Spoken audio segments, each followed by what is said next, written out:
Cricket league രണ്ടാം സീസണിന് മുന്നോടിയായുള്ള താരലേലം July 5-ന് നടക്കാനിരിക്കുകയാണ്.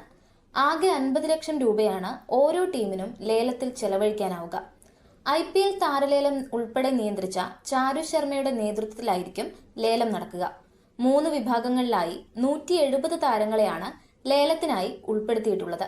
August 21 മുതൽ സെപ്റ്റംബർ 6 വരെയാണ് രണ്ടാം സീസൺ. ഫാൻകോഡ്, സ്റ്റാർ സ്പോർട്സ് 3 എന്നീ പ്ലാറ്റ്ഫോമുകളിലൂടെ മത്സരങ്ങൾ തത്സമയം പ്രേക്ഷകർക്ക് കാണാനാകും. പരമാവധി 4 താരങ്ങളെ വീതമാണ് ഓരോ ടീമുകൾക്കും ലേലത്തിനു മുൻപായി നിലനിർത്താൻ സാധിക്കുന്നത്. ലേലത്തിന് മുന്നോടിയായി ഓരോ ടീമുകളും നിലനിർത്തുന്ന താരങ്ങളുടെ പട്ടിക കഴിഞ്ഞ ദിവസമാണ് പുറത്തുവിട്ടത്. ഏരീസ് കൊല്ലം സെയിലേഴ്സും ആലപ്പി റിപ്പിൾസും കാലിക്കറ്റ് ഗ്ലോബ്സ്റ്റേഴ്സും 4 താരങ്ങളെ വീതം നിലനിർത്തിയപ്പോൾ ട്രിവാൻഡ്രം റോയൽസ് 3 താരങ്ങളെയാണ് നിലനിർത്തിയത്. Kochi blue tigers, Thrissur titans എന്നീ ടീമുകൾ ഒരു താരത്തെയും നിലനിർത്തിയില്ല. A കാറ്റഗറിയിൽപ്പെട്ട സച്ചിൻ ബേബിയെയും NM ഷറഫുദ്ദീനെയും, B വിഭാഗത്തിൽപ്പെട്ട അഭിഷേക് ജെ നായരെയും, C വിഭാഗത്തിൽപ്പെട്ട ബിജു നാരായണനെയുമാണ് ഏരീസ് കൊല്ലം സെയിലേഴ്സ് നിലനിർത്തിയത്. ആദ്യ സീസണിൽ ടീമിന്റെ കിരീട വിജയത്തിൽ നിർണായക പങ്കുവഹിച്ച താരങ്ങളാണ് ഇവരെല്ലാം. 2 സെഞ്ചുറി അടക്കം 528 റൺസ് നേടിയ സച്ചിൻ ബേബിയായിരുന്നു ആദ്യ സീസണിലെ ടോപ്പ് സ്കോറർ. സച്ചിനെ 7.5 ലക്ഷം രൂപ നൽകിയാണ് ടീം നിലനിർത്തിയത്.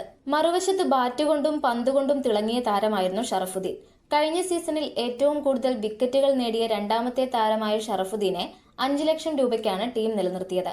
കഴിഞ്ഞ സീസണിലാകെ 328 റൺസ് നേടിയ അഭിഷേക് ജെ നായർക്കും 17 വിക്കറ്റുകൾ നേടിയ ബിജു നാരായണനും 1.5 ലക്ഷം വീതമാണ് ലഭിക്കുക. A കാറ്റഗറിയിൽപ്പെട്ട Muhammad Azharuddin, Akshay Chandran, Vignesh Puthur, B കാറ്റഗറിയിൽപ്പെട്ട Akshay TK എന്നിവരെയാണ് ആലപ്പി റിപ്പിൾസ് നിലനിർത്തിയത്. ടീമിനു വേണ്ടി കഴിഞ്ഞ സീസണിൽ ഏറ്റവും കൂടുതൽ റൺസ് നേടിയ താരമാണ് മുഹമ്മദ് അസറുദ്ദീൻ.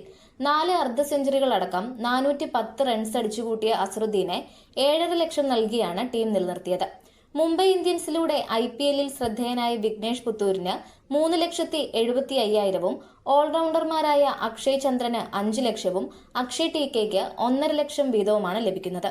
A കാറ്റഗറിയിൽപ്പെട്ട രോഹൻ കുന്നുമൽ, സൽമാൻ നിസാർ, അഖിൽ സ്കറിയ എന്നിവരെയാണ് കാലിക്കറ്റ് ഗ്ലോബ്സ്റ്റേഴ്സ് നിലനിർത്തിയത്. കഴിഞ്ഞ തവണ ഫൈനൽ വരെ മുന്നേറിയ ടീമാണ് ഗ്ലോബ്സ്റ്റേഴ്സ്. കഴിഞ്ഞ സീസണിലെ റൺവേട്ടയിൽ 2ാം സ്ഥാനക്കാരനായ സൽമാൻ നിസാറിന് 5 ലക്ഷവും ക്യാപ്റ്റൻ രോഹൻ കുന്നുമലിന് 7.5 ലക്ഷം രൂപയുമാണ് ഗ്ലോബ്സ്റ്റേഴ്സ് ചെലവഴിച്ചത്. കഴിഞ്ഞ സീസണിൽ ഏറ്റവും കൂടുതൽ വിക്കറ്റുകൾ വീഴ്ത്തുകയും ഓൾറൗണ്ട് മികവുമായി കളം നിറയുകയും ചെയ്ത അഖിൽ സ്കറിയയ്ക്ക് 3,75,000 രൂപയാണ് ലഭിക്കുക. അൻഫലിനെ 1.5 ലക്ഷത്തിനും നിലനിർത്തി. B കാറ്റഗറിയിൽപ്പെട്ട ഗോവിന്ദ് ദേവ് പയ്യും C കാറ്റഗറിയിൽപ്പെട്ട S സുബിൻ, വിനിൽ TS എന്നിവരെയുമാണ് ട്രിവാൻഡ്രം റോയൽസ് റിട്ടൈൻ ചെയ്തത്. മൂവർക്കും 1.5 ലക്ഷം രൂപ വീതമാണ് ലഭിക്കുന്നത്. കഴിഞ്ഞ സീസണിൽ ടീമിന്റെ ടോപ്പ് സ്കോററായ ഗോവിന്ദ് കേരളത്തിലെ ഏറ്റവും ശ്രദ്ധേയരായ യുവതാരങ്ങളിൽ ഒരാൾ കൂടിയാണ്.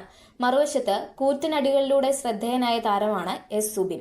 സമയം മലയാളം വാർത്തകൾ ഇനി ടൈംസ് ഓഫ് ഇന്ത്യ സൂപ്പർ ആപ്പിലും. ഇതിനായി പ്ലേ സ്റ്റോറിൽ നിന്നോ ആപ്പ് സ്റ്റോറിൽ നിന്നോ times of India app install ചെയ്യൂ. മലയാളം ഭാഷ തിരഞ്ഞെടുക്കൂ. വാർത്തകൾ ആസ്വദിക്കാം, എല്ലാം ഇനി സമയത്തിൽ.